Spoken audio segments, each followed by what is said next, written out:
दैया सरदार बीका। और दैया सरदार बीका की जो रानी थी उसका नाम था हीरा देवी। बताओ कितना बड़ा योगदान है। देखिए साहब, किसका? हीरा देवी का। देखो कितना बड़ा योगदान है। दैया सरदार बीका। अब दैया सरदार बीका, यहाँ इसका दैया तो एक जाति होती है और बीका उसका क्या था? नाम था। अब उधर तो बावले ने तो उस कुंड को दूषित किया, कुंड को दूषित किया। रणमल रतिपाल राजा बनना चाहते थे और ये भी राजा बनना चाहता था, ये भी राजा बनना चाहता था। तो इसकी कहानी नहीं सुनी, सुना देता हूं। कानड़ देव के दरबार के अंदर एक ऐसा व्यक्ति जिसका नाम था दैया सरदार बीका था। दैया सरदार बीका का संपर्क अलाउद्दीन खिलजी से हो जाता है और अलाउद्दीन खिलजी उसको कह देता है कि अगर दुर्ग के अंदर जाने के गुप्त रास्ते बता दे तो मैं तुझे राजा बना दूं। जालोर दुर्ग के बारे में हसन निजामी ने कहा था कि जालोर दुर्ग के द्वार आज दिन तक कोई आक्रमणकारी खोल नहीं पाया, कोई आक्रमणकारी खोल नहीं पाया। इतना मजबूत सुदृढ़ जालोर दुर्ग माना जाता था और इसने गड़बड़ कर दी। किसने? दैया सरदार बीका ने। इसने गुप्त रास्ते बता दिए। अब इसको लालच था ना कि मुझे राजा बनाएंगे। लालच बुरी बला होती है। इसको सही जानकारी नहीं थी। रणथंभौर युद्ध में रणमल रतिपाल ने धोखा दिया था, क्या बनाया राजा? नहीं बनाया। फिर इसको जानकारी का अभाव था। इसने जाकर घर अपनी रानी को कह दिया जिसका नाम था हीरा देवी, वो भी छतरानी थी। और छतरानी को कह दिया कि बस अब कुछ ही दिनों की बात है, तो कि क्या करके आयो मेरे बरतार, तो कि मत पूछ बातें, अब तू कुछ ही दिनों की बात है, मैं राजा तू रानी, कल्पना कर वो दिन क्या होगा। ए नौकर चाकर ने ठाठन आनंद है, आनंद वाला। हीरा देवी ने कहा कि ऐसे कैसे आनंद हो सकता है भला? हमारे स्वामी कानड़ देव जी है, अपने स्वामी के प्रति अपनी भक्ति है, अपना जो कार्य है वही करो ना। जिसका जैसा कार्य है उसको वैसा ही करना चाहिए, वो ज्यादा कल्पनाएं क्यों करे? प्रधानमंत्री बन ही नहीं सकते तो क्यों सोचे कि प्रधानमंत्री की कल्पनाएं अति तो खराब है ना। उसने कहा कि कैसे? मुझे तो क्या आपकी बात पे विश्वास नहीं हो रहा। छतरानी ने कहा कि विश्वास नहीं हो रहा तो मैं बताऊं, ले सुन। मैंने अलाउद्दीन खिलजी को दुर्ग के गुप्त रास्ते बता दिए।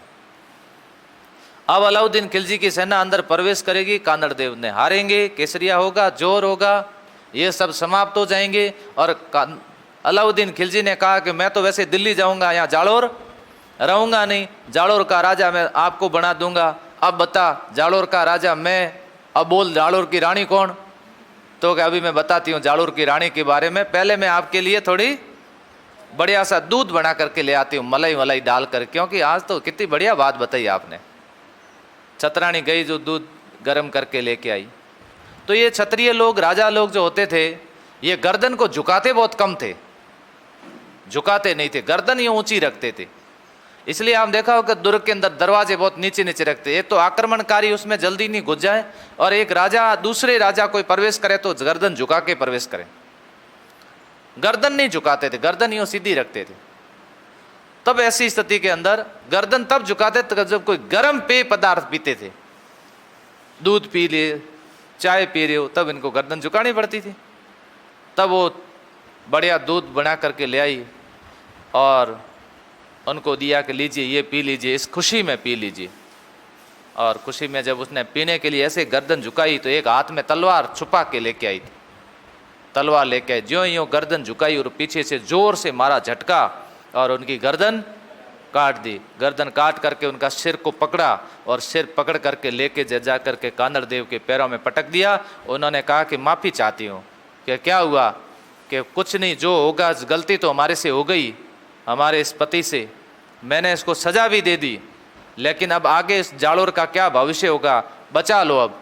तब कानड़ देव ने कहा अब तो बचाने का कोई अपने पास में साधन ही नहीं, क्योंकि गुप्त रास्ते तो पता चल गए। उस एक व्यक्ति ने न जाने कितने छतरानियों को जोर करने के लिए मजबूर कर दिया बोलो।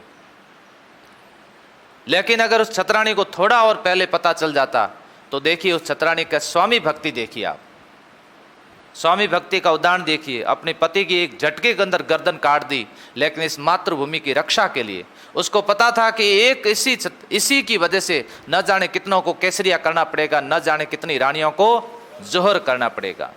तो ऐसे इस धरती के ऊपर हुए हैं और उनका योगदान है। उसमें से एक योगदान है किसका? हीराबाई का योगदान भी इसके अंदर महत्वपूर्ण रहा। तो इसने धोखा दे दिया। अब नामकरण क्या किया